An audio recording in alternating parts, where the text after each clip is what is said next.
on TV, on radio, and on your smartphone. This is TalkTV. Tonight on Piers Morgan Uncensored, a world-exclusive interview. He was Hollywood's Oscar-winning golden boy until his career collapsed in scandal. Cuba Gooding Jr., one-on-one. From London, this is Piers Morgan Uncensored. Well, good evening from London. Welcome to Piers Morgan Uncensored. Tonight, Cuba Gooding Jr., one-on-one. Cuba Gooding Jr. was Hollywood's golden boy. Box office belters like Boys in the Hood and A Few Good Men took him to the top tier of Tinseltown. An Oscar-winning role in Jerry Maguire made him iconic. He also landed in one of cinema's most iconic catchphrases. Show me the money. Tom Cruise, I love you, brother. I love you, man. But the golden statue was the beginning of the golden boy's unravelling.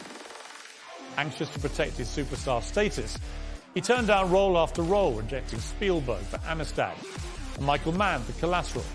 He even turned down the lead in The Last King of Scotland, a role which netted Forrest Whitaker the Academy's top award. And after a lost decade in the Hollywood shadows, he lost his shine once and for all, facing a spate of allegations about inappropriate behaviour with women. This year, he confessed to charges of forcible touching, 2 other counts of non-consensual contact, narrowly escaping jail. Now, Cuba Gooding Jr. wants a shot at redemption. Tonight, he'll make his case, and it will all be uncensored. Well, I'm joined now by Cuba Gooding Jr. Cuba, thank you very much for coming on the show. Of course. Piers, thank you for having me. I'm glad to be here. Last time I interviewed you was quite a few years ago now, probably 10 or 11 years ago. The Butler. Yeah, and it was a great film, and I loved the interview, and you were with Oprah and all these others that were doing it. And your career seemed great, your life seemed in a good place, everything was good in the world of Cuba Gooding Jr. Very different circumstances for you when we meet today. When you look back on everything that's happened to you in the last few years, what do you feel about it? I mean, we have the whole show to talk, but, in 2013, separated from my wife of 20-something years, 2017, 18, my father passes away suddenly. And then, it's one of those moments in my life where I was trying to numb the pain. So I would, just kind of go out and not worry about a thing, and it opened me up to a lot of interactions with people in clubs and bars and whatnot. And it's the world knows I pled guilty for the count of forcible touching, kissed a waitress. So that's that. I'm not here to shame anybody or to take any of these women who've made their statements. But it is one of those moments where I look back and I say, how did you find yourself in this scenario, in this situation? So I reflect on that day at the Bubbles party in New York City, sitting with my girlfriend and at a booth with people coming and going. I've been doing a lot of karaoke. I was on the West End stage doing Chicago the Musical, and then I took it to Broadway. So I find myself with a microphone singing and entertaining crowds. And at this particular day, we had a group of people who had come up to us. Anyway, a young lady came and sat next to my girlfriend, and she said she was a huge fan of Snow Dogs. And we conversed, and then when our group left, I believe I gave her a kiss on the hand, and we left. And my girlfriend stopped her from coming, and I think that upset her or whatever. And this is all on tape, which is the funniest thing.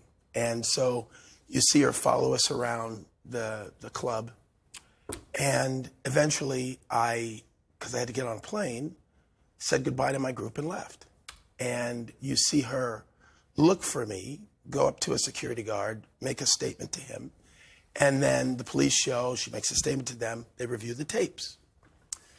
The tapes, they review every moment that they can for the time I was there. They don't see any of the claims that she made. And then the Special Victims Unit personnel from the DA's office shows, and they explain to this person what they saw on the tapes, and the person obviously went ahead with putting out a warrant for my arrest. So when I land in LA, my lawyer calls me and says, "You got to come back. Some woman said that you touched her breast." And I said, "When and where?" So to make a long story short, one of the police officers, somebody in the police department, released the mugshot, and they were fired. They released the video that showed exactly what I explained to you on the video. But I had been told that when I show up to the police station, that they'll have to drive me to the courthouse to see the judge, and there's press in the front, so they'll take me out and back. So I said, fine, and we walked out back, and it was the world, as you saw. Me in handcuffs, going in the car, and that moment kind of started this snowball siren effect of the DA weaponizing the police force, and I get it. I'm, at home. I'm seeing all of the news accounts, and then what I've come to find later is that the DA's office went to the people who work with the Tao group, and they said, "We want all the footage of any time Cuba's ever been in your nightclubs." And at the time, I had a friend who was a promoter, so I was at the Bubbles party, I was at another 2 other establishments of there, and they literally combed everything to see if they could find any other instances of impropriety. So they found another clip where I had gestured towards a waitress as I was leaving, touched her back, went to give her a high five. She said, "Don't pinch my butt."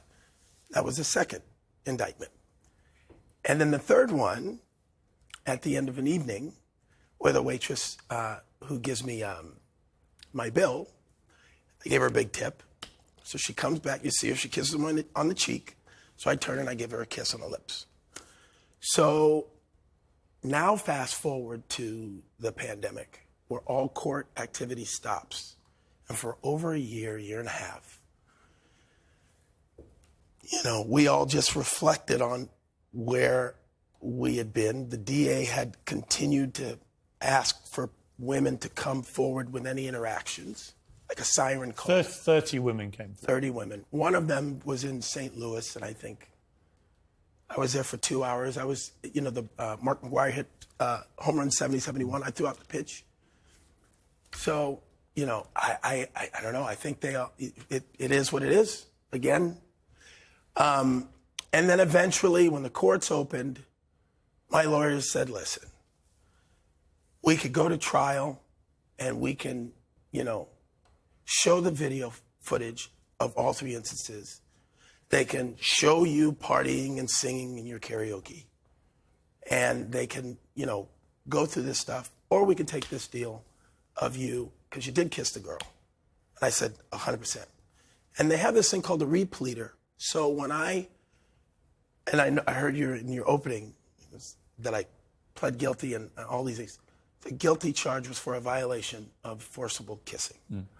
And after 6 months of therapy, the judge repleaded it down to a violation. I've had violations parking of harassment. It was first harassment, yes, correct. So, yeah, here we are. And, I mean, look, yeah. you've not done interviews, so it's all Right. just come splurging out. And I wanted to let you say your bit. No, I get it, because you've not spoken about this. And so you've been thinking about nothing else. And obviously it all just comes out and is very centered on your mind. When I've looked at everything that's happened to you in totality, Yeah. would it be fair to say, when you look back at your behaviour in that period, that you were clubbing a lot? Oh, I was a moron. Right. Yes, I was drinking a lot? and I don't do drugs. I don't do cocaine or any of that Right, stuff. but you it were was drinking a lot, partying a lot, yeah. and you were behaving by what most people would consider, certainly today, to be inappropriate towards a lot of women. It just didn't cross your mind that your behaviour was not inappropriate. It wasn't that my behavior was focused towards women. I was carefree in front of groups and crowds of people. If you see on that footage of me kissing the waitress, I also kissed male bartenders. I was high-fiving people going with bottle service. So yes, if that is inappropriate, then yeah. I mean, some of the allegations that women made, and I want to make it clear, yeah, no charges were brought on these. Right. And I know that in Hollywood, a lot of very famous stars, they get a lot of false allegations. So I'm not presuming any of these to be true or otherwise. They were never things that led to charges. But there seemed to just be a pattern of claims. You know, a woman in 2001, he rubbed his groin and pelvis hard against her bottom. 2003, put his hand on a woman's buttocks and squeezed it and had a picture together. Another bar in 2006, bit a woman on her shoulder twice and thrust his pelvis against her. Another woman in the Hard Rock in Las Vegas, 2007, kissed her, licked her face, grabbed her bottom, and so on. I'm not going to go through them all. As I say, I don't know the veracity of each individual claim, but there were a lot of women who came forward who all made claims that you just behaved in a way that was inappropriate and bordering on a form of assault. Now, I'm not here to relitigate what's happened to you.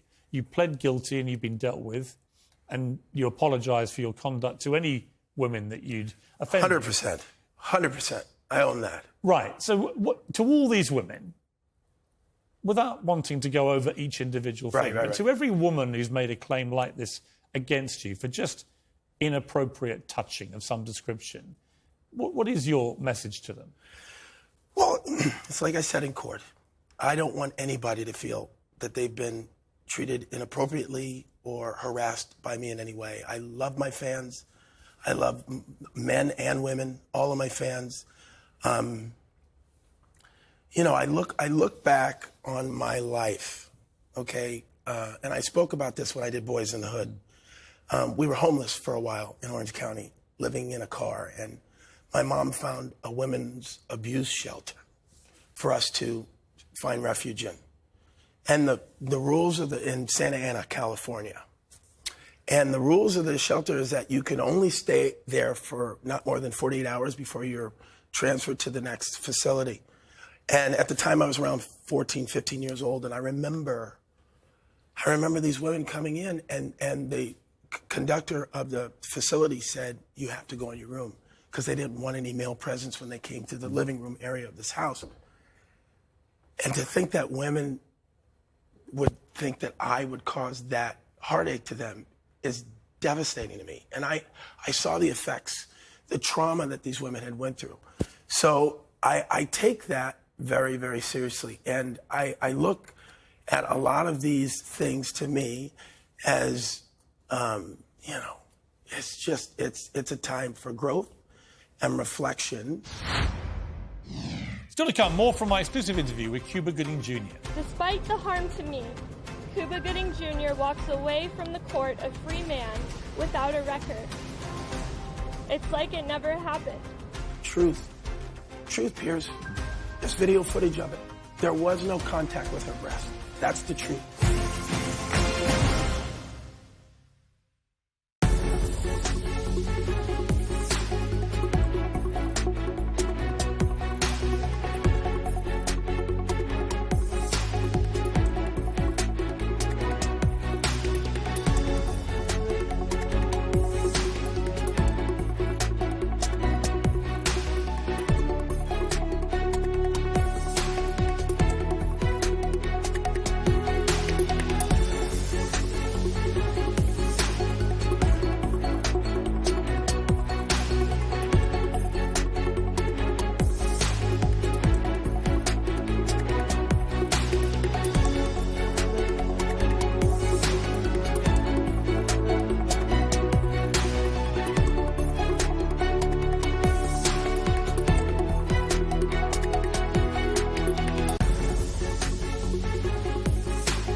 Are you ashamed of your behaviour in that period?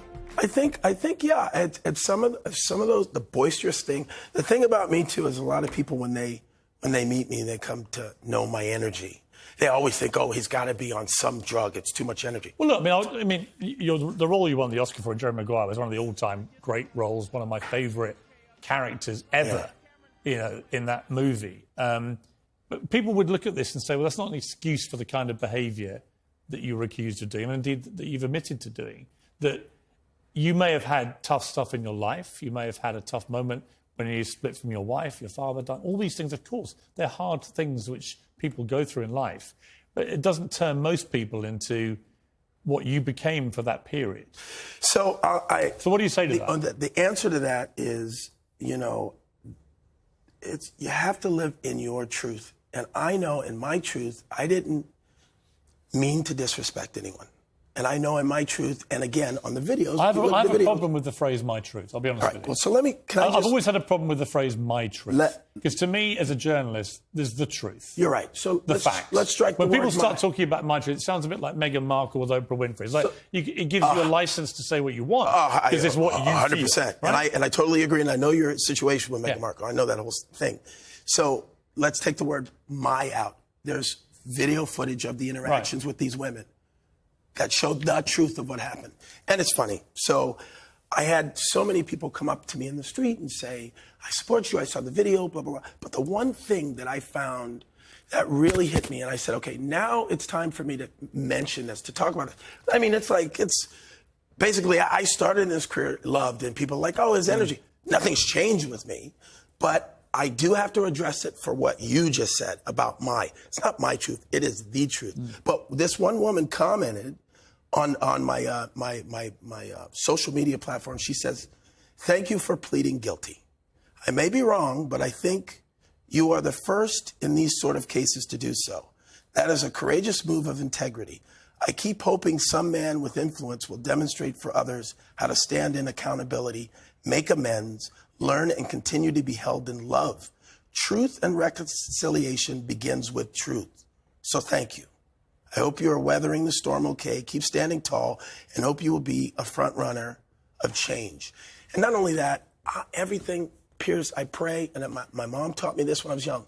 Everything happens in God's will if you pray it. Because if you're doing what you're supposed to be doing, God will take you to the next level. Okay, but what would you say, for example, to Kelsey Habit? Now, she was the woman who says that you fondled her breast at the Magic Hour rooftop in New York in 2019. You weren't charged over the incident, a decision that outraged her. She said that she was robbed of justice, and she said this. The one thing I was promised in the end was an apology in court for what he did to me, and for the opportunity to tell my side in a victim impact statement, since I wouldn't get my day in court. When it came time to make that apology, Cuba Gooding Jr.'s exact words were, "I'm sorry if I made anyone feel inappropriately touched." I didn't just feel inappropriately touched. I was inappropriately touched. Because of what he did, I have to worry about a guy's intentions when he talks to me on the bus.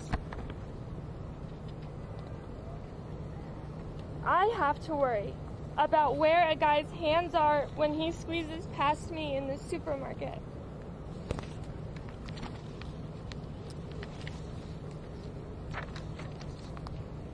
I have to be worried about riding in the elevator alone with a man because there's nothing shielding me from something going wrong. Despite the harm to me, Cuba Gooding Jr. walks away from the court a free man without a record. It's like it never happened. But can the same thing be said for the women he did this to? Is it like it never happened to me? So the first thing I'll say is what I already did, and I apologize to all my fans. But the second thing is truth. Truth, Piers. There's video footage of it. There was no contact with her breast. That's the truth. The other impact statement of the other girl, I don't know if you're going to read that, she said, oh, the video footage didn't show him pinching my butt. That was later. That's not true.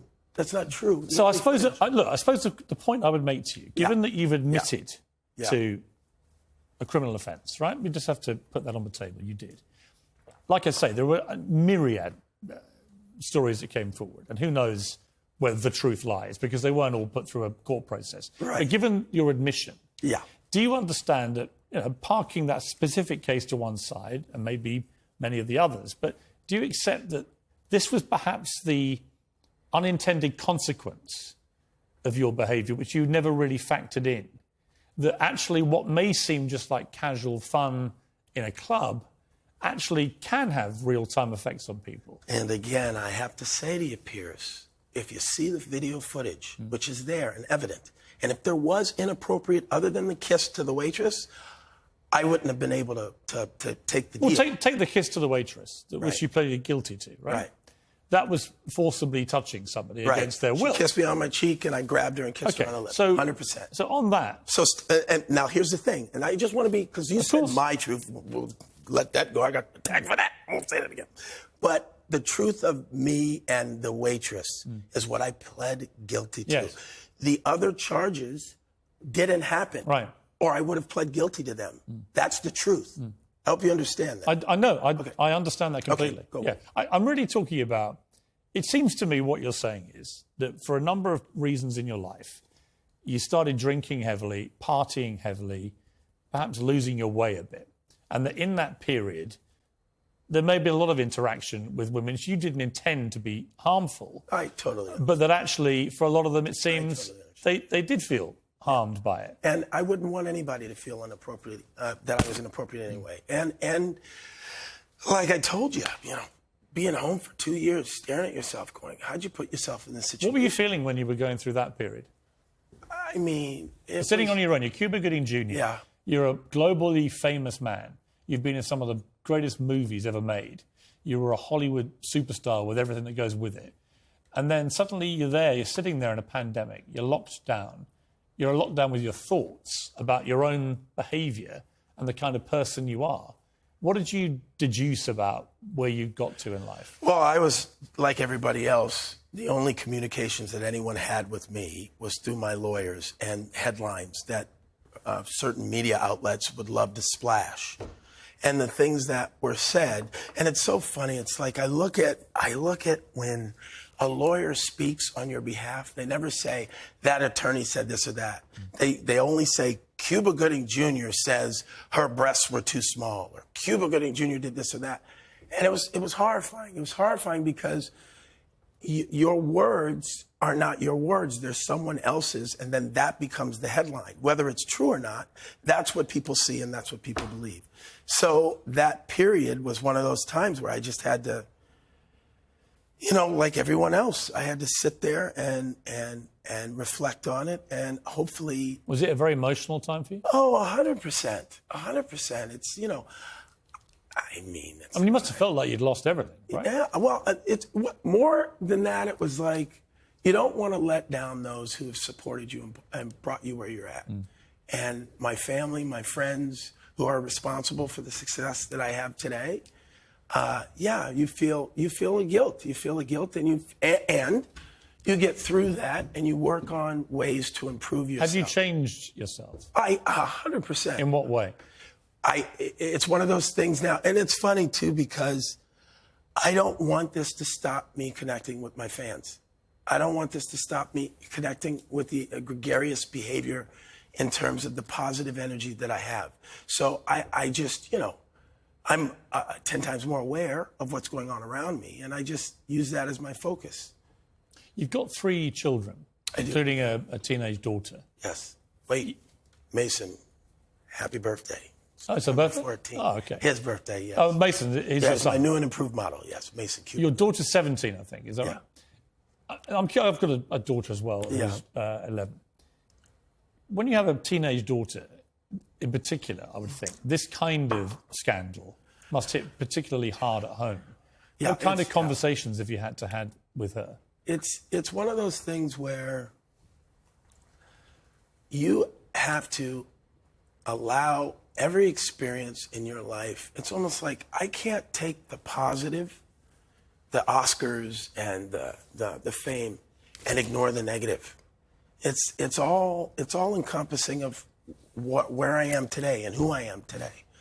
And it's one of those things where she has to find her own truth in her moments, and I have to be supportive of whatever may come. Has she forgiven you for it? It's one of the conversations that I haven't really had about her, because I think she's shown me so much love. It's like on my phones, I have 2 images of my mom and my daughter, and it's one of those things where they remind me of how the source of my strength, which is family and God, and that's it. Who are the most important members of your family to you? All of them. Who, when you think about your behaviour and who you answer to, if you like? Oh, the females in your life, of course. Your mother, your daughter, your sister, my cousins. What's been your mother's reaction to everything? Again, she's been really supportive. She's been there through a lot of these scandalous headlines, which, again, I have no control over. And it's one of those moments where you say, your reactions affect everybody around you. Well, next tonight, Cuba Gooding Jr. reveals which of his famous friends are stuck by him and the ones who haven't.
This is TalkTV.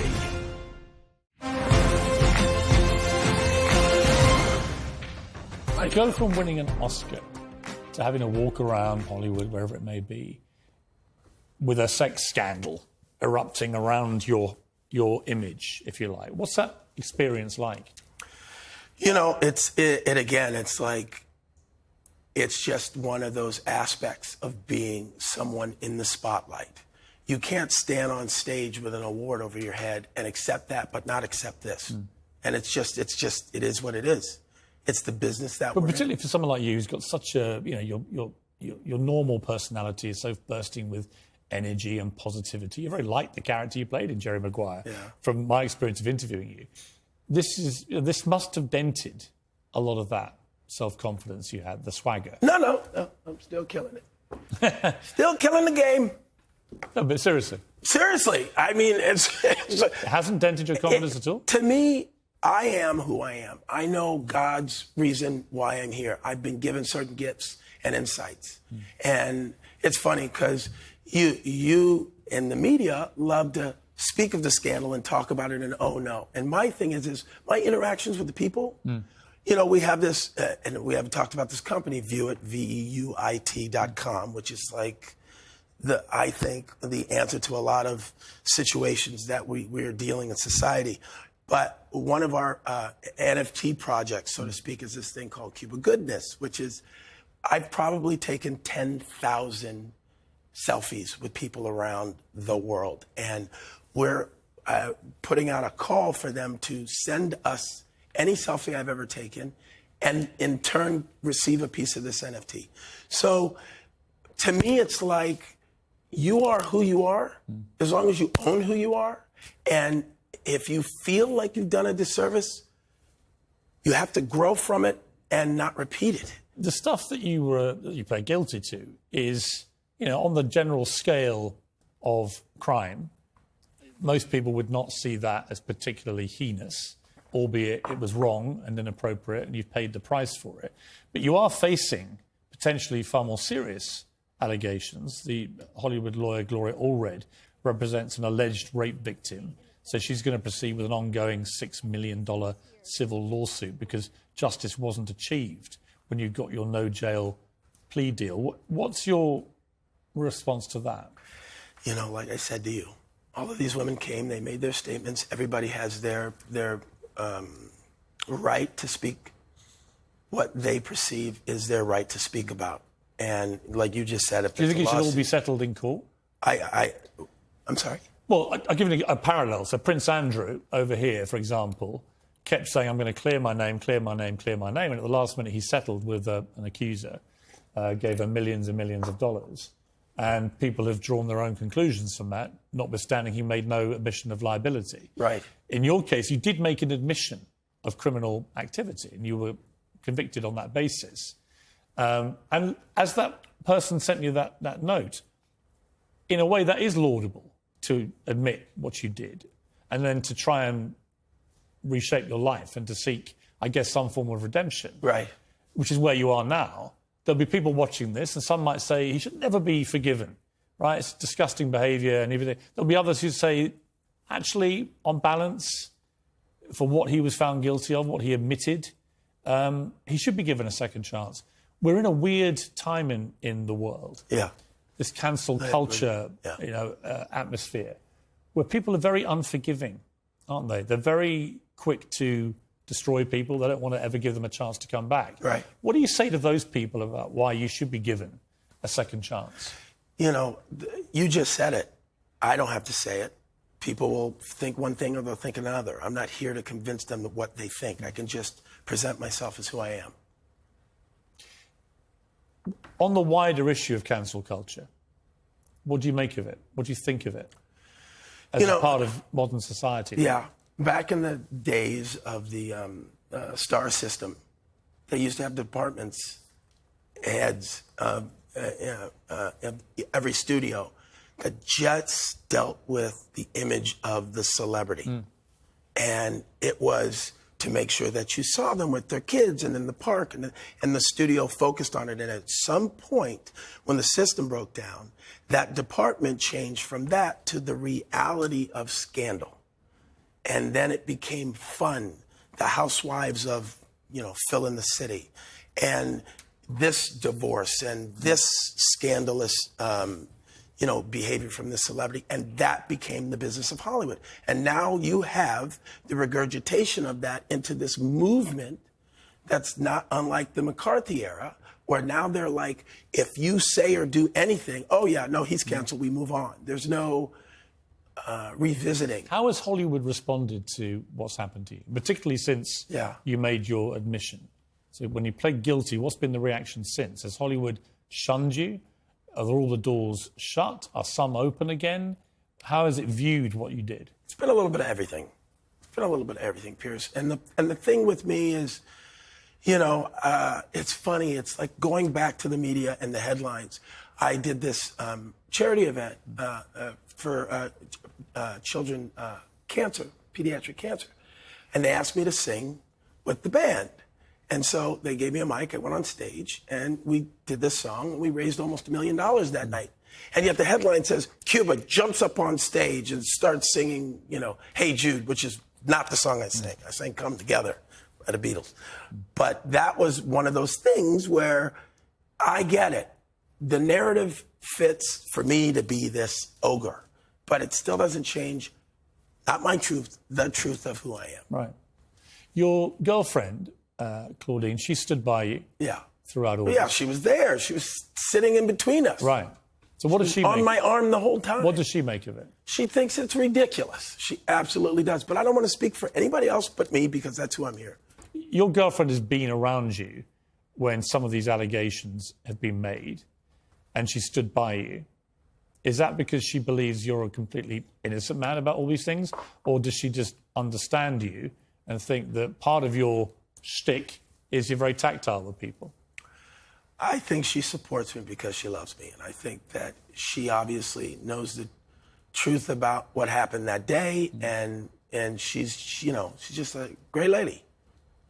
You going to marry her? No. I've been there, done that. I know I shouldn't say it like that. Tainted for life? You never know. But no, I've right now I got enough taking care of me. And like I say, Piper goes to college in a very short time. I want to make sure she has as much support as she has and attention she needs from me. And but it's hard, isn't it, for anyone in the public eye when this happens with kids? Oh, Very 100%. difficult. So what do you say to your sons about it? You know, my sons and I talk ad nauseum about everything. Like I say, Mason turns 26 today. Spencer's 28. You have a Spencer? I have a Spencer. Yeah, Spencer James Gooding. Yeah. Warriors. But we talk about everything, not just this, everything. And it's because it's my job to really, and I mean this, make them my new and improved models. And that's what I'm focused on. But do you teach them to learn from your mistakes? 100%. You have to. If you don't learn from your mistake, you're going to repeat it, you know? And it's been my focus now to move my life ahead in a way that not only helps me, but helps others around me. How have all your famous friends reacted to this? Have they stood by you? Have any not stood by you? Yeah. Has it been a bit of both? It's that thing where the ones that stood by you, they communicate with you, and the ones that don't, you don't hear from them. So it's just I'd have to assume the ones I don't hear from don't stand by me. Are there any? Or I could say they're standing by me in quiet solidarity. I mean, are there any that have really disappointed you with their? I won't do that, but I'll tell you about the love I've seen. Well, I'm asking you to name people. I'm just saying. I like to name people, but I don't want to do it in a negative way. Like 50 Cent. Yes. He reached out to me and he said, "Listen, your talent is what it is, and let's do something. Let's roll. Let's make a show together." And I love that. See, that must mean a lot when people do that. It's the best. One thing you haven't mentioned to me is acting. I mean, do you want to act again? All right. Well, you want to go to that part of the conversation? I have a couple of roles. That you signed up for? That I've shot. Right. I did this movie. Well, we'll start with the series first because I always laugh when I see this photo. But I played the head of the CIA at 65. Right. I know. I'm aging. Who's that for? This is for a show called Paper Empire, and then I play. Who's making that? It's Robert Gillings. He's wrote and produced it, and I think they're shopping it around now. But hopefully, when we get, because we launch View It in January, so we will probably have them on the platform.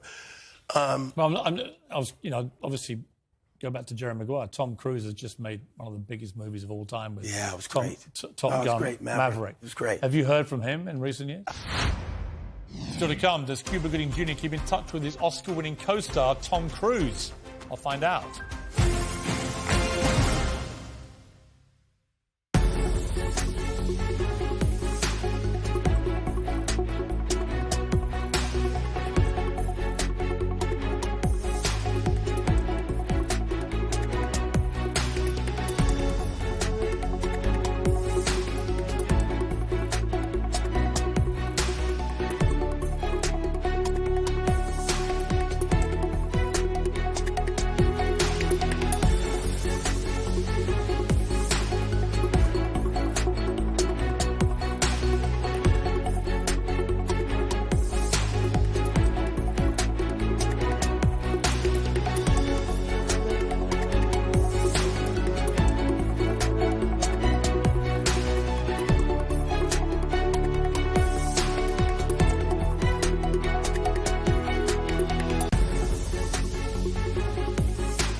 Obviously, go back to Jerry Maguire. Tom Cruise has just made one of the biggest movies of all time. With Yeah, it was great.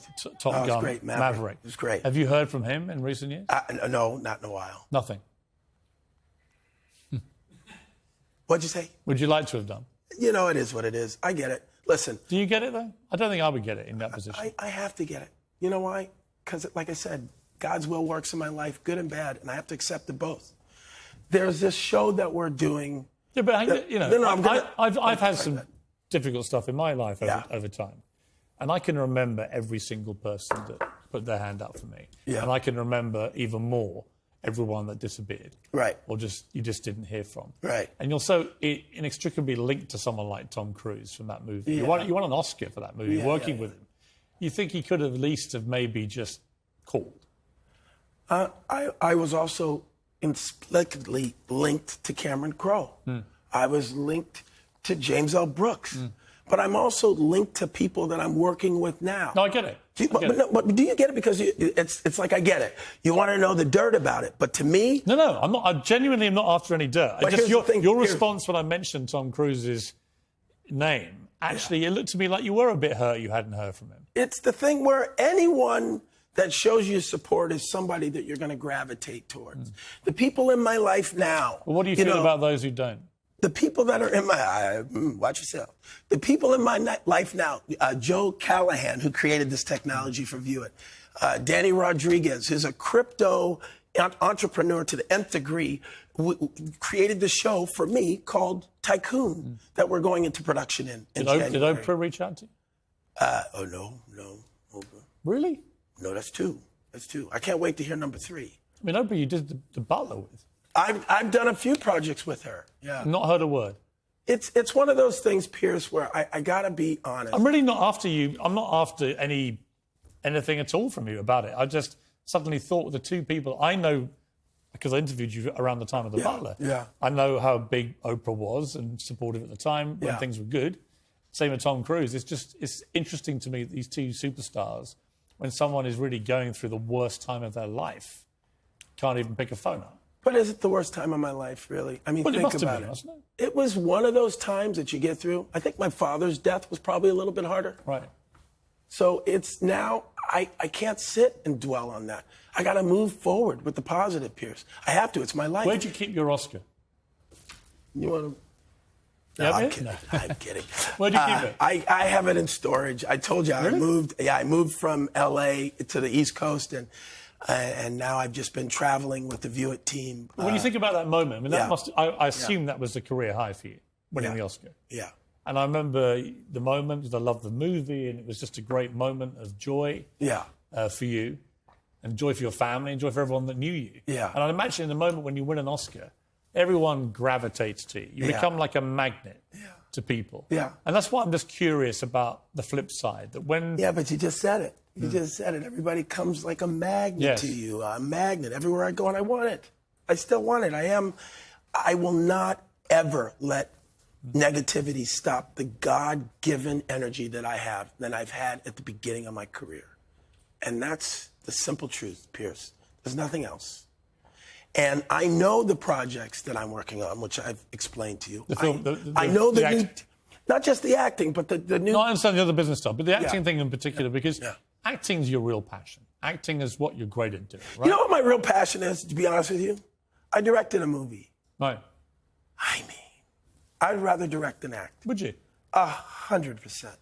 Because you get this village of people who all are there to support your vision. And if your vision is something that they all believe in, they'll do whatever it takes to get that vision made.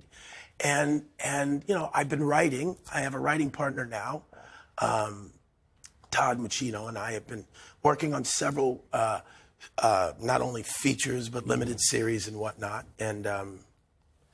And we're excited about it to get back in the directing chair and in front of the screen. What have you found out about yourself throughout this whole 5-year process? Good and bad. Yeah. That I could be a bit much. My energy can be a bit much for people. And anyone can say anything in this, like you said, this climate. So you have to be more aware. You have to be more cognizant of not only what you say, you do, and your actions. And I believe that. What have you discovered about yourself you didn't like that you've changed? You know, the partying was, it's a bit much. I mean, it's one of those things where you want to numb that. My mom told me a long time ago, don't numb the pain, feel the pain. But when there was so much of it, I had to numb it, and it felt good. So when you continually do that, you forget to feel life again. Has your ex-wife been supportive to you? Oh, 100%. Everybody in my camp has stood by me to get through this moment in time. And now it's my job to make sure that my personal new and improved model helps those. Some people say that when, I've spoken to people who have been to prison. Yeah. I mean, did you have a fear at one stage that might happen to you? No. And even, if you look at any of these allegations, they're misdemeanors. And it was one of those things to plead guilty, I'm assuming that your legal advice would have been, look, don't take a risk that you might get imprisoned. Take a plea deal. And that's normally why you do it. And all of the headlines was like, he avoids jail, he avoids jail, he avoids jail. And it was like, it was not my frame of mind to avoid jail. My frame of mind was to admit guilt to the truth of what happened. Right. I mean, but if you hadn't admitted it, you could have faced jail, right? If I hadn't admitted it, I would have taken all of those women to trial, and they would have had to live this bile that I lived, they would have had to live again. And from that moment, I was in that women abuse shelter. I said I'd never do that to a woman. I would never put a woman through that. And that's why I'm here.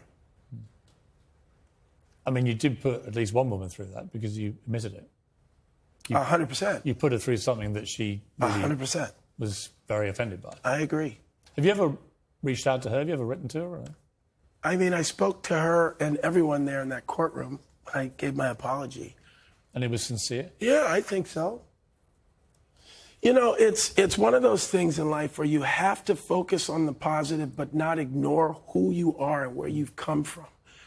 You know, but do you live in the past? Well, I was going to say to you... Or do you have fear for the future? In the moment you live. Right, so some people say I'm only cutting you off because you cut me off.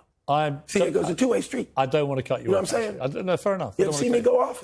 You triggered a thought process in me, which I should have let you finish. But the point I was going to make was on that point. I know people who've been to prison and stuff. Yeah. And they almost always say that the worst moment to them was the kind of moment of exposure of what they were accused of doing.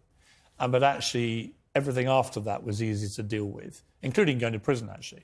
That there's a kind of moment of reckoning when you know you can see what's going to happen to you. Right. And that's the abyss moment. And that you come out of it slowly but surely. Yeah. Are you on that trajectory, having admitted what you did 100%. and taken your punishment? Do you feel now you're on a trajectory out of this? Because, I mean, only last week you had another case where you had to pay $80,000 to a former bartender who said that you groped her in a Manhattan nightclub. That was because you didn't turn up to defend yourself. I didn't. I could have went and said, look at the video and put her through that again, and I just figured. Well, why wouldn't you do that to clear your name? Because it's such a stain to have on your record, right? And listen, you know that. Listen, you right now have already made this theme of this cancel culture that we're in right now. And the only way for me to reconcile that is to be honest and truthful with who I am. Right. And then let you decide where you stand on my situation. And that's all I can do, Piers. But would you rather pay $80,000 to not turn up at something to defend yourself, or get in there and defend yourself? Well, the logistics of that also was the fact that, as you know, and other people who went and testified and did depositions for civil cases, that is used against you in a criminal case. So it wasn't anything I was going to, like you said, the jail thing, push and prod the DA to focus on that. So it was one of those things where I was like, it's better to just So you have thought about the possibility of jail? Yeah, in that instance, 100%. You're absolutely When you've correct. had to think about that, how has that made you feel? It's one of those things where if that's the path, then that's the path I'm on. But that would have been, I mean, a real nadir for your life, wouldn't it? I mean, this is from winning an Oscar to a prison cell. Yeah, I get it. When I hear you. When you thought about that, tell me about that I feeling. never thought about that. Really? 100%. You just basically said you did. No, I said the technicality, because you remember you talk to lawyers and they say, here's the repercussions. Yeah, no, of this or that. of course. But it isn't the thing I left the meeting and I went, oh, wow, no, I don't allow myself. Those are insecurities and thoughts of darkness. And I don't let darkness, my producing partner and I talk all the time. You stay focused on the positivity, because it is what it is. So you're going to choose your path out. Where do you hope to be in like 10 years' time? Would you like to have made another movie, for example? I would like to have, done a lot of things, that I keep kind of nibbling into to explain to you. But I'd like to just continue growth, period. I'd like to see my kids grow and become successful. And if Tom Cruise and powerful, Oprah are watching this interview? So you narrowed it down to those two. Well, only because they are all of my co-stars. I love. From them to Sarah Paulson to anyone I've ever worked with. But just for their benefit, you haven't changed your number? Oh, 100%. I never have. Never will. So they know how to get hold of you? Oh, 100%. Yeah. Would you like them to? I like everybody to get a hold of me. It would mean a lot to you. You got your own narrative. I'm not going to cry, Roy. No, but it's a big deal. I know it's a big deal when people support or don't support you. Yeah. It means something to you. Yeah. I have to stand ready to support those I love. Even if that means that I feel that I didn't feel the support from them. I'm here. I'm not going anywhere. But you wouldn't mind if they called you? Yeah, that'd be phenomenal. Cuba, thank you very much indeed. Of course. Thank you. Well, that's all from me tonight on Piers Morgan Uncensored. Remember, whatever you're up to, keep it uncensored. Good night.